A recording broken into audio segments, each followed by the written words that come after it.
أعوذ بالله من الشيطان اللعين الرجيم. بسم الله الرحمن الرحيم. الحمد لله الذي جعلنا من المتمسكين بولاية أمير المؤمنين علي بن أبي طالب.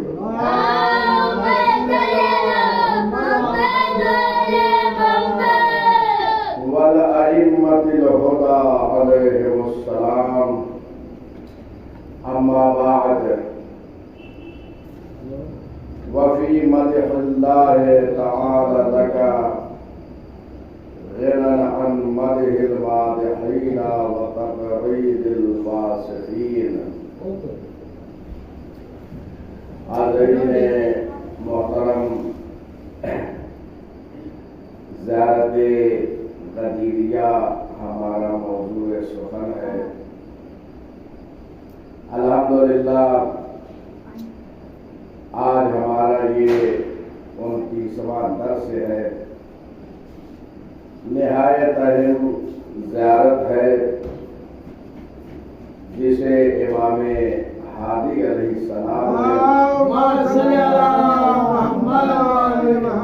نجف اشرف میں اپنے جد امیر المومنین کی قبر مطہر کے پاس قرار فرمائی.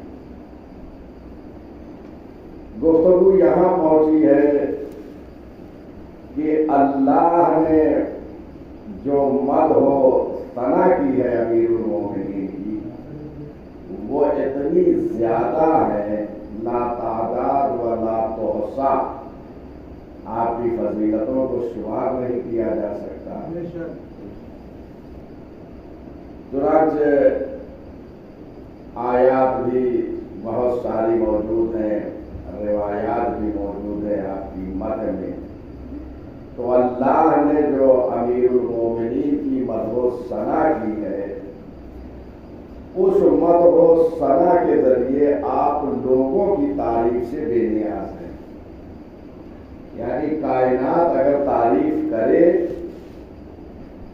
تو ذات والا امیر المومنین کو بلند کرنے کے لیے نہیں کر رہی ہے، وہ خود اپنا سر بلند کرنے کے لیے. اس لیے کہ امیر المومنین کی مدح تو اللہ نے کیا ہے. ہم کیا کر سکتے ہیں؟ اگر پوری دنیا مل کر مدح و ثنا کرے تو اللہ کی مدح کے مقابل میں کچھ بھی نہیں ہے ہماری مدح. اور جو ہم مدح کر بھی رہے ہیں وہ وہیں سے یا قرآن یا احادیث سے معصومین علیہ السلام. تو اس مدح کا جو فائدہ ہے، اس تعریف کا جو فائدہ ہے، وہ خود ہم تک پہنچتا ہے. چنانچہ اگر ساری دنیا مدح تعریف نہ کرے امیر المومنین کی تو امیر المومنین رہیں گے. وہ علی بن ابی طالب رہیں گے، وہ یاسوف الدین رہیں گے، وہ سارے القاب کے ساتھ رہیں گے. اس لیے کہ اللہ نے جو ہے مدح و ثنا کی ہے. وفی مدح اللہ تعالی غنى عن مدح المادحین. اور اللہ نے جو آپ کی مدح کی ہے قرآن میں، اس سے آپ جو ہے بے نیاز ہے تمام مدح کرنے والوں کی مدح سے. یہ فکرہ زیارت غدیریہ میں. وَتَقْرِيزِ الْوَاصِفِينَ. اور جو وصف بیان کرنے والے ہیں، جو ثنا بیان کرنے والے ہیں، ان سب کی ثنا سے جو ہے آپ بے نیاز ہیں. امیر المومنین کی ساتھ وہ ہے کہ اللہ نے جو ہے آپ کی مدح کر دی. اور جب اللہ مدح کر دے تو امیر المومنین ساری کائنات کی تعریف سے بے نیاز ہے. اس کے بعد یہ آیت جو ہے امام اس زیارت میں درج کرتے ہیں کہ قال اللہ تعالی من المؤمنین رجال صدقوا ما عاهدوا اللہ علیہ فمنهم من قضى نحبه ومنهم من ينتظر وما بدلوا تبدیلا. اللہ نے قرآن میں فرمایا ہے کہ مومنین میں سے کچھ ایسے مرد ہیں جنہوں نے اپنے عہد کو جو ہے وہ سچا کر کے دکھایا۔ مومنین میں کچھ ایسے ہیں جنہوں نے اپنے عہد و پیمان کو سچ کر دکھایا، جو اللہ سے عہد و پیمان کیا تھا اسے مقام عمل میں سچ کر دکھایا۔ اور کچھ ایسے ہیں جو اپنے عہد و پیمان اللہ سے کیے ہوئے ہیں اس کو جو ہے خارج میں مقام عمل میں کرنے کے منتظر ہیں کہ وہ وقت آئے اور ہم وہ عمل انجام دیں۔ وما بدلوا تبدیلا، اور ان کے عہد و پیمان میں کوئی تبدیلی واقع نہیں ہوئی ہے، وہ اپنے عہد پہ باقی۔ قرآن مجید کی یہ آیت سورہ احزاب کی آیت نمبر 23 ہے۔ یہ آیت حضرت حمزہ، جناب جعفر طیار اور امیر المومنین کی شان اقدس میں نازل ہوئی۔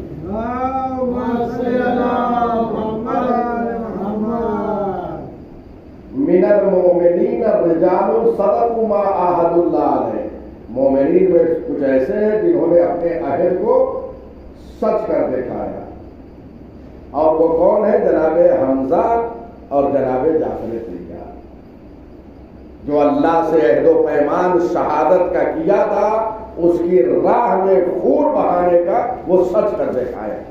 جناب حمزہ نے جنگ احد میں جو ہے وہ قربانی اس کی راہ میں پیش کر دیا، اور ایسی قربانی کہ دشمن جو ہے وہ بوکھلایا ہوا ہے، اور جناب حمزہ کی لاش اقدس کے ساتھ جو ہے جو بدسلوکی کر رہا ہے وہ تاریخ نے دیکھا اور تاریخ نے اپنے دامن میں لکھا۔ تو جناب حمزہ نے جنگ احد میں جو ہے وہ شہادت پیش کی، اور جناب جعفر طیار امیر المومنین کے بھائی جنہوں نے جنگ موتا میں جو ہے وہ جنگ شہادت نوش کیا، پیغمبر اکرم نے ایک لشکر ترتیب دیا اور اس لشکر کا سپہ سالار جناب جعفر طیار کو بنایا۔ جناب جعفر طیار کے دونوں بازو جو ہے وہاں الگ ہو گئے، پروردگار نے انہیں 2 پر عطا کیے ہیں جن کے ذریعے سے وہ ملائکہ کے ساتھ پرواز کرتے ہیں۔ یہ اللہ کا انعام اور اکرام ہے۔ یہ جنہوں نے اپنے عہد کو پورا کیا وہ جناب حمزہ ہیں، جناب جعفر طیار اور امیر المومنین اپنی شہادت کے منتظر ہیں۔ جو اللہ سے عہد و پیمان کیا ہے اس شہادت کے منتظر ہیں، چنانچہ وہ وقت آن پہنچا کہ امیر المومنین کے سر اقدس پہ جو ہے وہ ضربت لگائی گئی، اور اسی ضربت کے سبب جو ہے آپ کو اللہ کی بارگاہ میں شہادت ملی۔ یہ سعادت جو ملتی ہے یوں ہی نہیں ملتی ہے، یہ اللہ کے یہاں لکھی ہوئی ہے، یہ عہد و پیمان جو ہوا ہے۔ یہ سعادت بزور بازی نہیں، تانا بخشن خدائے بخشندہ وہ عطا کرتا ہے۔ جب رشتہ اتنا مضبوط ہوتا ہے تو یہ ساری چیزیں جو ہے وہ حصے میں آتی ہیں۔ بہرحال ان لوگوں نے اپنی شہادت پیش کیا، اللہ کی بارگاہ میں سرخرو ہو گئے۔ وَلَمَّا رَأَيْتَ أَنْ قَتَلْتَ النَّاكِثِينَ وَالْقَاسِطِينَ وَالْمَارِقِينَ، اور جب آپ نے دیکھا ناکثین کو، قاسطین کو، مارقین کو، تو ان سبوں کو آپ نے قتل کیا ہے۔ امیر المومنین کی 5 سالہ جو تقریباً حکومت تھی، آپ کو 3 جنگیں لڑنا پڑی ہیں۔ یہ امام جو ہے زیارت میں پوری تاریخ کو بیان کر رہے ہیں، آیتوں کو بیان کر رہے ہیں، حدیثوں کو لا رہے ہیں، تاریخی واقعات کو لا رہے ہیں، اور یہ اس زمانے میں مسلسل امیر المومنین کی ولایت پہ جو ہے دلیلیں پیش کر رہے ہیں، تاکہ اس زیارت کے ذریعے سے نہ صرف ایک جو ہے انسان آگے امیر المومنین کے قبر مطہر کے پاس اس کو پڑھے، بلکہ غور و فکر اس میں کرے۔ جو امام نے کہا ہے، ان فقرات پہ غور و فکر کرے جو دلیلیں پیش کی گئی ہے۔ امام نے اس زمانے میں، جس زمانے میں نام علی لینا جرم تھا، مار دیے جاتے تھے، زندانوں میں ڈال دیے جاتے تھے، اس زمانے میں امام نے یہ ادلہ و براہین کو زیارت کے ضمن میں پیش کیا ہے۔ ایسے حالات میں آپ نے ناقصین کو مارا۔ اپنے دور اقتدار میں 3 جنگیں ہوئی ہیں امیر المومنین کے دور خلافت میں، جو ظاہری حکومت آپ کو ملی ہے، تقریباً 5 سال آپ نے حکومت جو فرمائی ہے، اس میں 3 جنگیں ہوئی ہیں ناقصین سے۔ ناقصین یعنی جنگ جمل۔ جنگ جمل میں طلحہ زبیر تھے، ان سبوں نے جو ہے آپ کے دست اقدس پہ پہلے بیعت کی تھی، اس کے بعد بیعت کو توڑ دیا، اسی لیے انہیں ناقصین کہا جاتا ہے۔ جمل میں جو آئے تھے انہوں نے آپ کے دست اقدس پہ بیعت کی تھی اور بیعت کو توڑ دیا، لہذا ان کو ناقصین کہا جاتا ہے۔ تو جنگ جمل میں امیر المومنین کے سامنے آئے تھے۔ آپ نے قاسطین سے جنگ کیا۔ قاسطین یا ظالمین کو کہتے ہیں، ظالمین یعنی صفین والے۔ حاکم شام جو لشکر لے کر آیا تھا امام وقت کے مقابل میں، جو قیام کرے، جو خروج کرے، جو بغاوت کرے، اسے باغی کہا جاتا ہے، وہ ظالم ہے۔ لہذا امیر المومنین کے مقابل میں حاکم شام جو لشکر لے کر آیا تھا وہ ظالمین کا لشکر تھا، کیونکہ ادھر امام معصوم ہے، ادھر حق ہے، ادھر ولی اللہ ہے، ادھر خلیفۃ اللہ ہے۔ لہذا امام کے مقابل میں جو آئے گا وہ باغی ہے۔ انہیں جنگ صفین میں جو آئے تھے انہیں قاسطین کہا جاتا ہے۔ تیسرے مارقین۔ مارقین سے آپ نے جنگ کیا، خوارج سے۔ مارق کہتے ہیں جو دین سے خارج ہو گئے، خوارج دین سے خارج ہو گئے۔ بظاہر تسبیح پڑھتے تھے تو تسبیحوں سے دھوکہ نہ کھانا، بڑے مقدس وہ بنتے تھے بظاہر، لیکن مسلمانوں کا قتل کرنا ان کا شیوا تھا، اور یہود و نصارہ سے آپس میں ملے ہوئے، جیسے آج داعش ہے، مسلمانوں کا قتل عام اور یہود و نصارہ سے ملے ہوئے۔ آج تک نہ ایک یہودی کو مارا ہے نہ ایک عیسائی کو مارا ہے، مسلمانوں کے خون سے اپنے ہاتھوں کو منکیر کیا۔ یہ داعش کو آپ دیکھیں گے تو ان کا کردار جو ہے وہ بھی خوارج سے ملتا جلتا ہے۔ جو کام کل خوارج نے کیا وہی آج داعش کر رہے ہیں۔ تو امیر المومنین نے اس سب سے جو ہے وہ جنگ کیا ہے اور سر پیکار رہے ہیں۔ وَصَدَقَكَ رَسُولُ اللَّهِ صلی اللہ علیہ وآلہ وسلم بَعْدَهُ فَأَوْفَيْتَ بِعَهْدِهِ، اور رسول خدا نے جو آپ کو وعدہ دیا تھا شہادت کا، وہ وعدہ سچ پہ مبنی تھا۔ پیغمبر نے پہلے شہادت کی خبر دے دیا تھا کہ یا علی تمہاری بھی شہادت ہو۔ جب جناب حمزہ سید الشہداء امام حسین علیہ السلام سے پہلے جناب حمزہ کو سید الشہداء کہا جاتا تھا، تو جناب حمزہ سید الشہداء جب ان کی شہادت ہوئی ہے تو امیر المومنین کے قلب مطہر میں شوق شہادت کروٹیں لے رہا تھا۔ اس وقت پیغمبر اکرم نے کہا تھا یا علی تمہیں بھی شہادت ملے گی۔ وہ جو پیغمبر نے وعدہ کیا تھا وہ سچ پہ مبنی تھا، اور آپ نے اس عہد و پیمان کو پورا کر کے دکھایا۔ آپ نے پورا کیا جو عہد و پیمان اللہ سے کیا تھا، رسول سے کیا تھا۔ فَأَوْفَيْتَ بِعَهْدِهِ قُلْتَ، آپ نے کیا فرمایا؟ اپنی شہادت کو امیر المومنین بار بار یاد کرتے تھے۔ یہ تاریخ میں جملے موجود ہیں، اور خود اس زیارت میں جو ہے امام معصوم جو ہے فرما رہے ہیں کہ امیر المومنین جو ہے یہ کہتے تھے اما آنا ان تخذب ہذہ من ہذہ، وہ وقت کب آنے والا ہے کہ جب میرے خون سے میری جو ہے یہ ریش وہ خضاب ہوگی، یعنی کب وہ وقت آنے والا ہے کہ میرے خون سے، میرے لہو کے ذریعے سے میری یہ جو ہے داڑھی اور یہ میری جو ہے ریش جو ہے وہ خساف ہونے والی ہے، وہ وقت کب یعنی انتظار کر رہے تھے امیر المومنین۔ اب متی یبعث اشقاہا، یا امت کا شقی ترین انسان کب بھیجا جانے والا ہے۔ غور کیجیے، یہ معصومین علیہ السلام کے جملات پہ اگر غور و فکر کرے تو اس سے بہت سارے معنی و مفاہیم جو ہے حاصل ہوتے ہیں۔ امام بار بار کب وہ بھیجا جانے والا ہے، یعنی اس کا مطلب یہ ہے کہ ابن ملجم تنہا آیا نہیں، اسے بھیجا گیا ہے۔ یاد رکھیے، یہ تاریخ میں صرف ابن ملجم مجرم نہیں ہے، بہت سارے ہیں، پوری جماعت ہے۔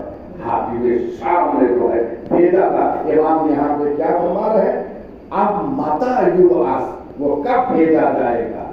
اشقاہا، جو اس امت کا سب سے شقی انسان ہے، یعنی امیر المومنین کا قاتل اشقى الاولین والآخرین، اولین جو گزر چکے اور جو قیامت تک آنے والے ہیں، سب میں شقی ترین اور بدبخت ترین انسان ہے کہ جس نے کائنات کے امیر کو شہید کیا۔ اللہ اکبر۔ واسقا بانک علی بینۃ من ربک، اور امیر المومنین نے بڑی اطمینان بخش زندگی گزاری ہے، خدا کی قسم بہت مطمئن رہتے تھے۔ یعنی آپ دیکھیے پوری امیر المومنین کی حیات طیبہ، پیغمبر اکرم کے ساتھ جو ہے تقریباً 80 جنگیں لڑی ہیں، اس کے بعد 25 سال امیر المومنین نے گوشہ نشینی کی زندگی گزاری، احکام دین پہنچایا ہے، احکام الہی کو لوگوں تک پہنچایا ہے۔ جب خود ظاہری حکومت ہوئی تو کتنے مشکلات کا سامنا کرنا پڑا، ملاحظہ فرمائیں آپ کی زندگی کو، لیکن بہت ہی مطمئن زندگی گزاری ہے، اور جو بھی کام کیا دلیل کے ساتھ کیا ہے۔ امیر المومنین کا کوئی عمل بغیر دلیل اور برہان کے نہیں ہوتا، جو کام کرتے تھے وہ دلیل ہوتی تھی پروردگار کی جانب سے، جب تک دلیل نہیں ہوتی تھی امیر المومنین وہ عمل نہیں کرتے تھے۔ یعنی جتنی جنگیں لڑی ہیں، جو احکام الہی پہنچائے ہیں، شب ہجرت نبی کے بستر پر سوئے ہیں، اتنے مشکلات میں جہاں 40 تلواریں جو ہے بلند ہو اور سائے میں سو جانا معمولی بات نہیں ہے، اور پیغمبر کی جان کی حفاظت فرمائی۔ یہ ساری چیزیں جو ہے، یا 25 سال جو امیر المومنین خاموش رہے، اس خاموشی پہ دلیل ہے۔ ہر عمل امیر المومنین کا وہ دلیل کے ساتھ، اور جو عمل کرتے تھے وہ بصیرت کے ساتھ۔ بصیرت کہتے ہیں انسان جس چیز پہ گہری نگاہ رکھے، یعنی جس پہ گہری نگاہ جب انسان کسی مسئلے پہ رکھتا ہے تو کہتے ہیں یہ صاحب بصیرت ہے۔ ہر مسئلے پہ، ہر چیز پر امیر المومنین بالغ النظر تھے، یعنی بہت دقیق اور امیر جو ہے آپ وہ نظر رکھتے تھے۔ اللہ اکبر۔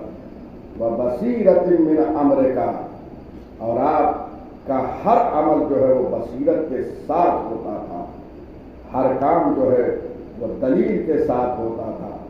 واثقا بانک علی بینۃ من ربک، آپ کا ہر کام جو ہے وہ دلیل کے ساتھ ہوتا تھا، اور وہ دلیل من ربک، ان کے رب کی طرف سے ہوتی تھی۔ وبصیرت من امرک، اور جو عمل کرتے تھے وہ بصیرت کے ساتھ کرتے تھے، بغیر بصیرت کے کوئی عمل نہیں دکھا سکتا۔ تاریخ امیر المومنین میں قادم علی اللہ، اور یقین رکھتے تھے کہ آخر میں بازگشت اللہ کی طرف ہونے والی ہے۔ یہ ساری چیزیں کیسے ہی مولا نے اپنے جد امجد کے جو فضائل اور مراکب جو ایک ایک چیز کو بیان کیا ہے، یقین جانیے اگر انسان گوشے تنہائی میں بیٹھ کر ایک ایک فقرے پر ایک ایک لفظ پر غور و فکر و تدبر کرے تو ہر فقرے کے اندر ایک بحر بیکرام موجود ہے۔ اور یقین جانیے، یقین کا تو امیر المومنین کے یہ عادت تھا، جو حجاب ہے پروردگار ہے، اگر یہ ہٹا بھی دیے جائیں تو امیر المومنین کے یقین میں اضافہ ہونے والا نہیں. کیوں؟ اس لیے کہ حجاب کے بعد جس منزل پر ہے اگر پردے ہٹیں گے تو وہی امیر المومنین کے پاس موجود ہے جو حجاب ہٹنے. تو سب کچھ موجود ہے تو اب اضافہ کیا ہوگا کہ ساری چیزیں موجود ہیں. پردے پڑے ہوئے اب اگر ہٹا دیے جائے یہ ہمارے لیے ہے. ہم پردے کے ادھر نہیں جانتے کیا ہے کون سی شے موجود ہے. کہ جائے کہ حجاب پروردگار وہاں تو اور ہم نہیں جانتے کیا ہے لیکن امیر المومنین کے پاس ساری چیزوں کا علم تھا. چنانچہ یہ فقرہ خود امیر المومنین کا موجود ہے تاریخ میں. لو کو شفل بتاؤ لمحت تو یقینا اگر حجاب ہائے قدرت ہٹا دیے جائیں تو میرے یقین میں اضافہ ہونے والا نہیں ہے. اللہ اکبر. مستبشر ببیعک الذی بایعتہ بہ وذلک ھو الفوز العظیم. اور اللہ سے جو آپ نے معاملہ کر رکھا تھا اس پر آپ بہت مسرور اور خوش تھے. یعنی اللہ کے درمیان جو معاملہ ہوا تھا امیر المومنین کا دین کی حفاظت, پیغمبر کی حفاظت اور اس کے بعد جو ہے مومنین کی حفاظت, یہ ساری چیزوں کی حفاظت اور تحفظ کے لیے جو اللہ اور علی کے درمیان عہد و پیمان ہوا اس پہ امیر المومنین خوش تھے, مسرور رہا کرتے تھے کہ اللہ نے یہ ذمہ داری میرے حوالے کیا اور یہ بہترین کامیابی ہے. وذالک ھو الفوز العظیم. امام یہ زیارت میں فرما رہے ہیں کہ یہ بہترین کامیابی ہے کہ جو دین سے دفاع کرے, شریعت سے دفاع کرے, اللہ کی وحدانیت سے دفاع کرے, رسول کی رسالت سے دفاع کرے, امامت سے دفاع کرے, معاد و قیامت سے دفاع کرے. اس سے بڑھ کر کیا چیز ہو سکتی ہے؟ یہ بہترین کامیابی ہے. چنانچہ آخری وقت امیر المومنین نے جب اپنی ذمہ داری سے اب دنیا سے جا رہے تو کیا جملہ ارشاد فرمایا؟ فزت برب الکعبہ. رب کعبہ کی طرف کی قسم میں کامیاب ہو گیا. یہ جملہ کیوں؟ کیونکہ یہاں پہ دیکھیے امام نے اشارہ کیا ہے اسی جملے کی طرف جو امیر المومنین فرما رہے ہیں وذالک ھو الفوز العظیم.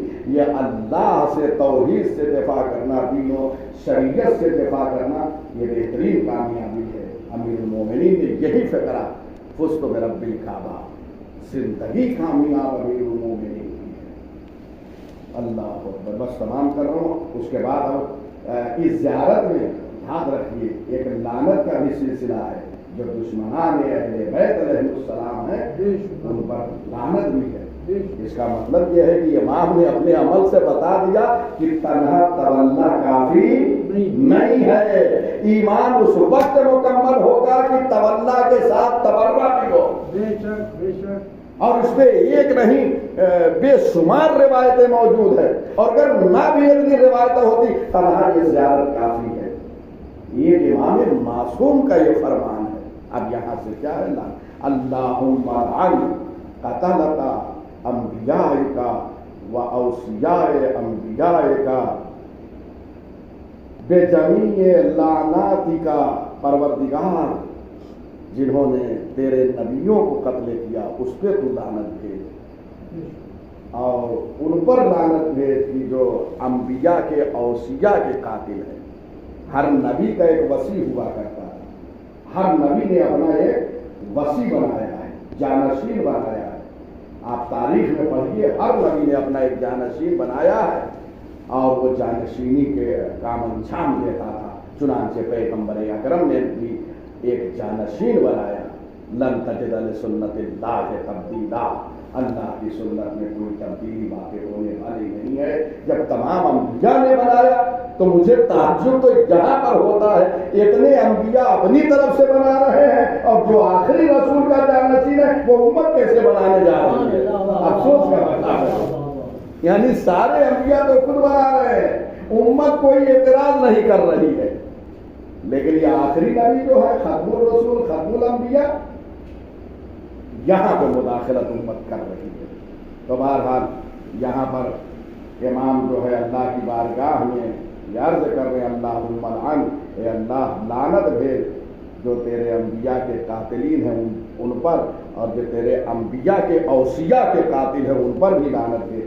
بے جمیع لعناتک, جتنی لعنتیں ہیں سب کے, ہر قسم کی لعنت. اور فرمائے جتنے قسم کی لعنت ہے وہ ساری لعنتیں گھیر وَأَصْلِهِمْ حَرَّ نَارِكَ خدایا انہیں جو ہے جو قاتلین انبیاء ہیں قاتلین اوصیاء ہیں ان سب کو جو ہے جہنم کا مزہ چکھا انہیں واسلے جہنم کر وَلْعَنْ مَنْ غَصَبَ وَلِيَّكَ حَقَّهُ اے اللہ اس پر لعنت کر کہ جس نے تیرے ولی کے حق کو غصب کر دیا.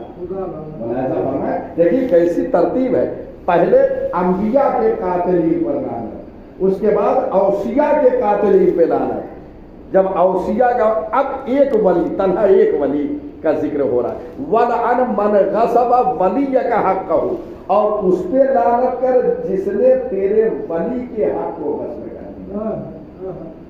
دو مطلب کی طرف اشارہ ہے, ایک تو آپ کا حق جو حق کے خلافت ہے, امامت ہے, ولایت ہے, وفات پیغمبر کے بعد غصب کر لیا گیا, اور مرد نبی کے جنازے کو چھوڑ کر سقیفہ بنی ساعدہ میں جمع ہو کر جو ہے لوگوں کا پیشوا منتخب کرنے لگے. پیغمبر کا بھی لحاظ نہیں کیا, پیغمبر کا تاریخ کے دامن میں سب کچھ موجود ہے. اور اس کے بعد صرف یہی نہیں بلکہ وہ فدق جو پیغمبر نے حضرت زہرا سلام اللہ علیہ کے حوالے کیا اسے بھی غصب کر دیا.